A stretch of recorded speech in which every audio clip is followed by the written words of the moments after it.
Hi everyone. If you can't find the Hibernate option in Windows, don't worry. In this video, I'll show you how to enable the Hibernate option. First, check if the Hibernate feature is available on your PC. Open the command prompt and type power cfg /A and hit enter. If you see Hibernate listed under sleep states, it's available on my PC. However, if Hibernate is available under the sleep states are not available, your computer may not support it. Now, let's see how to enable it. Open the control panel. Go to View by and select Large Icons. Find Power Options and open it. On the left side of your screen, locate the option, choose what the power buttons do.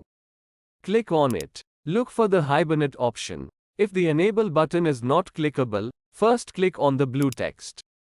After that, you'll be able to enable Hibernate. Don't forget to save the changes. Now, check the Hibernate option.